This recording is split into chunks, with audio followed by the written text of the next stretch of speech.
আসসালামু আলাইকুম। আমার চ্যানেলে প্রথমবারের মতো পুডিং বানাইতে যাইতেছি। তো সম্প্রতি দেখলাম যে খুবই ভাইরাল হইতেছে মানে পুডিং খাওয়াটা। তো দেখে আর লোভ সামলাইতে পারলাম না, মনে হলো যে আজকে বানাই। তো এখন পুডিং বানাইতে যাইতেছি, আপনারা পুরো ভিডিওটা দেখতে থাকেন, আশা করি ভালো লাগবো। এর আগে অনেকবারই কিন্তু গ্যাসের চুলায় পুডিং বানাইছিলাম, তবে মাটির চুলায় কিন্তু আজকে প্রথমবারের মতো।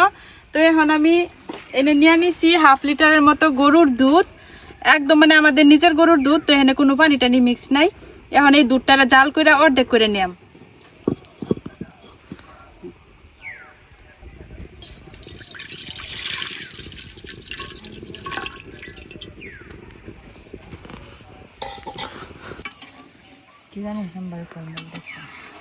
বাজারের কেনা দুধ হইলে দেখা যায় দুধের মধ্যে কিন্তু পানি মিশাল থাকে অনেক সময়, আর ওই দুধটা অনেক বেশি জাল করা লাগে। তো যেহেতু আমরা ঘরের দুধ একদম মানে ফুল ক্রিম, তো যার কারণে বেশিক্ষণ জাল করা লাগতো না। এখন কিন্তু আস্তে আস্তে দুধে বলক আসা শুরু করছে। দুধ কিন্তু এমনি লাইলে ছেড়ে তা জাল করা লাগবো, নাহলে কিন্তু আবার নিচে লাগিয়ে যাবো। এই যে দেখেন একটুক্ষণ জাল দিছি, এখন একটা বলক আসছে না, তারপরে কতটুকু ঘন ক্রিম ছেড়ে দিছি।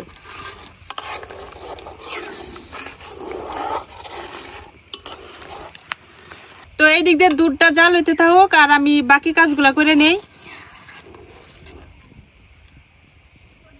তো পুডিং বানানোর জন্য আমি এখানে নিয়ে নিছি 3টা মুরগির ডিম। এখন আমি ডিমগুলা ফাটায় নিয়াম।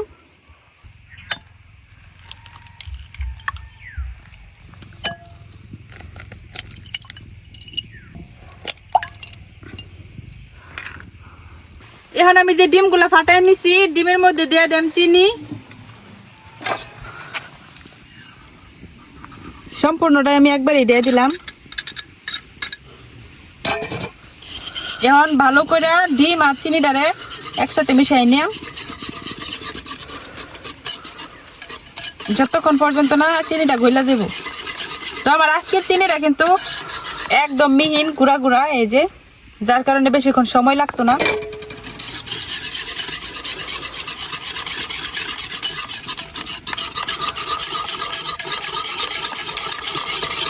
এই 1 চিমটি পরিমাণ লবণ।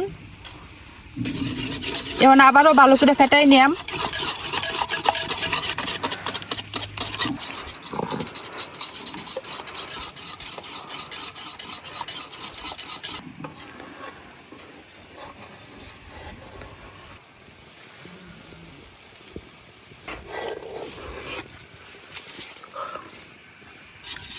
ডিম আর চিনিটা গলাইতে গলাইতে এখন সাথে দিয়ে দেম একটু ভ্যানিলা এসেন্স, কারণ পুডিং এর মধ্যে ডিমের একটা কড়া গন্ধ থাকে, আর এই গন্ধটা আমার সহ্য হয় না। তবে ভ্যানিলা এসেন্স না থাকলে কিন্তু এলাচের গুঁড়া দিয়েও করা যায়, তবে আমার কাছে যেহেতু ভ্যানিলা এসেন্স আছে আমি দিয়ে দেম।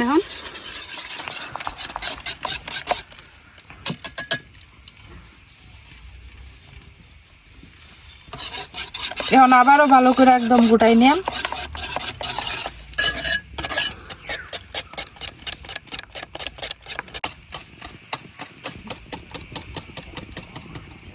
আমার ডিম আর চিনিটা কিন্তু সুন্দর করে গইলা গেছে, আর এদিকে দেখি আমার দুধের কি অবস্থা। দুধও কিন্তু দেখেন অর্ধেকের চেয়েও কমে গেছে, আর কত ঘন হয়েছে। এই যে দুধের মধ্যে কিন্তু সম্পূর্ণ সর পড়ে গেছে। এখন দুধটা নামাই নিলাম।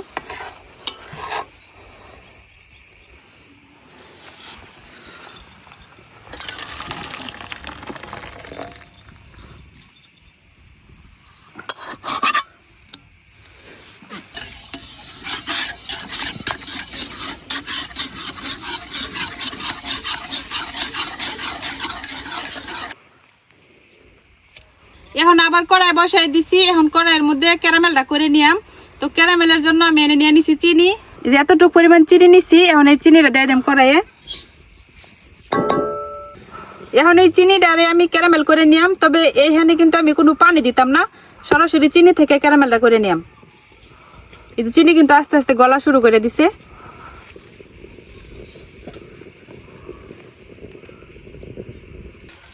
এখন একটু লড়াই ছড়াই দিলাম।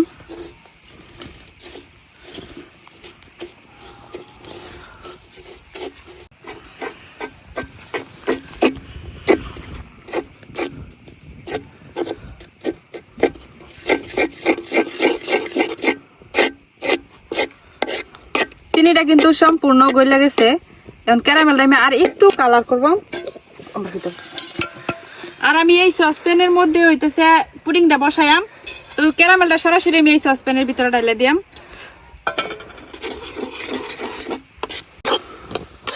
এই তো ক্যারামেল রেডি। এখন এর চেয়ার ঘন করতে গেলে কিন্তু এর চেয়ার কালার করতে গেলে কিন্তু একদম পুড়ে দেব। এখন সরাসরি ওই সসপ্যানের মধ্যে দিয়ে দেম।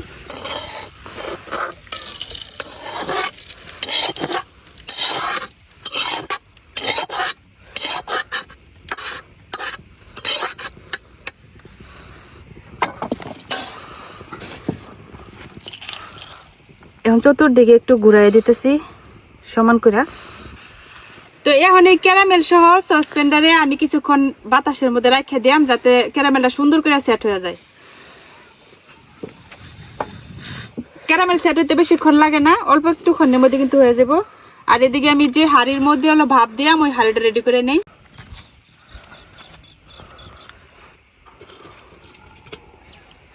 এখন আমি এই হাড়িটা রেডি করে নিয়াম। এটার মধ্যে হইতেছে আমি পুডিংটা বসাইয়াম। এরকম একটা স্ট্যান্ড নিয়ে নিছি, এই স্ট্যান্ডটা হাড়ির ভিতর দিয়ে দিলাম। এখন পানি দিয়ে দেব।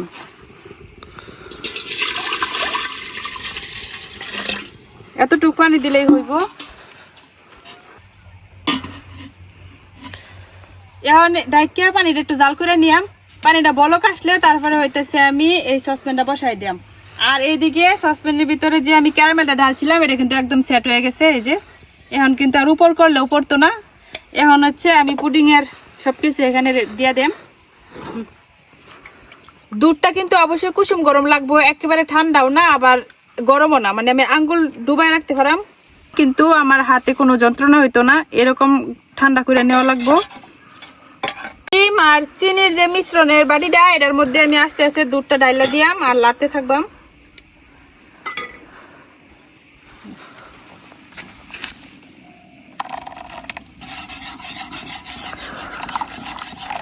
আর দুধের মধ্যে কিন্তু আমার অনেক সর, এই যে দেখতে পারতেছেন। এই যে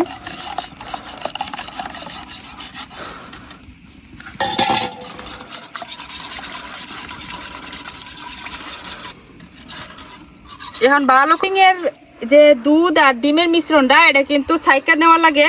তো আমি শাক নিয়ে নিয়েছিলাম কিন্তু আমার দুধের মধ্যে পুরাটাই সরে ভর্তি। তো সাইকা নিলে সরটা উপরে থাইকা যাইব।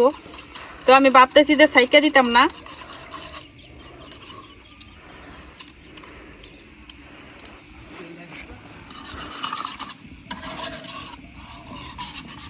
তো রেডি হয়ে গেছে। আর এই যে দেখেন কি পরিমাণ সর হয়েছে। এখন আমি এই ক্যারামেলের প্যান্ডার মধ্যে ডাইলা দিয়াম।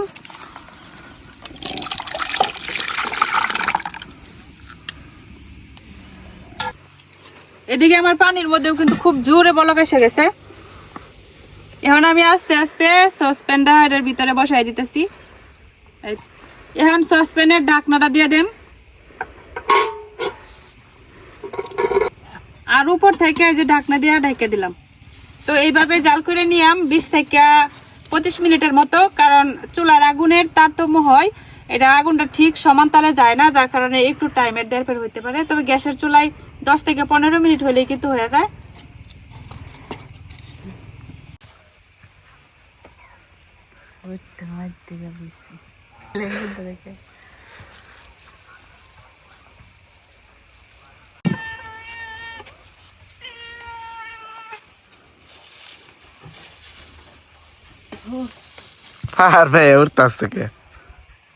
তো প্রায় 20 মিনিট হয়ে গেছে। এখন আমি ঢাকনাকে উঠাই দেখি আমার পুডিং এর কি অবস্থা।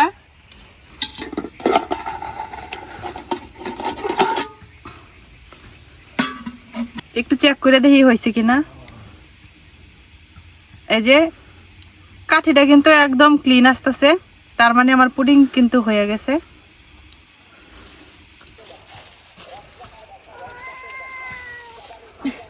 ঝুলা রে ঝুলা।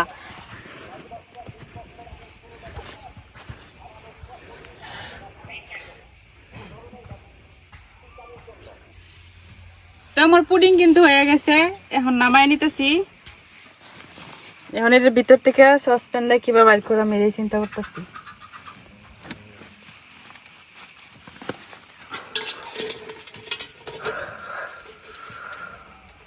ও ও বাবা,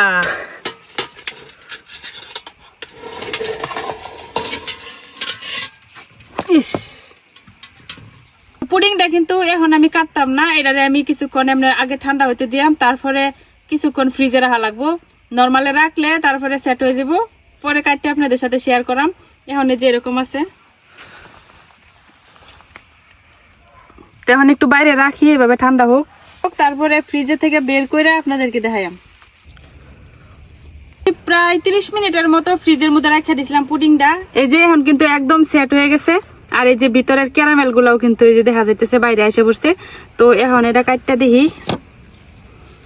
এখন সাইডটা একটু ছুরি দিয়ে ছাড়াই লইতেছি।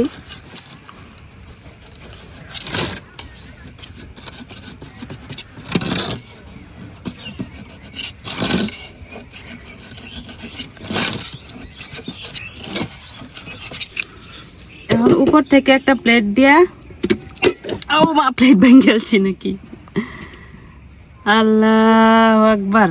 এই তো, এই যে তৈরি হয়ে গেছে আমার ডিমের পুডিং। দেখতেই পাচ্ছেন মাটির চুলাই করছি, কত সহজে বানাই নিছি।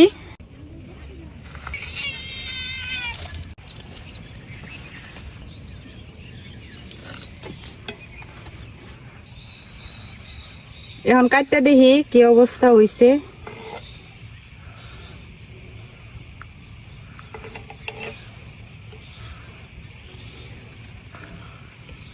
কতটা স্মুথ হয়েছে, এই যে, আর কি সুন্দর হয়েছে। এখানে কোনো আমি পাউরুটি বা অন্য কোনো কিছু দিছি না, শুধুমাত্র ডিম আর দুধ। তারপরে দেখেন কতটা পারফেক্ট হয়েছে। মাত্র 25 মিনিট সময় লাগছে, আর হলো ফ্রিজে রাখছিলাম 30 মিনিট। এই মোট 1 ঘন্টারও কম সময় লাগছে বানাইতে, আর কতটা পারফেক্ট হয়েছে।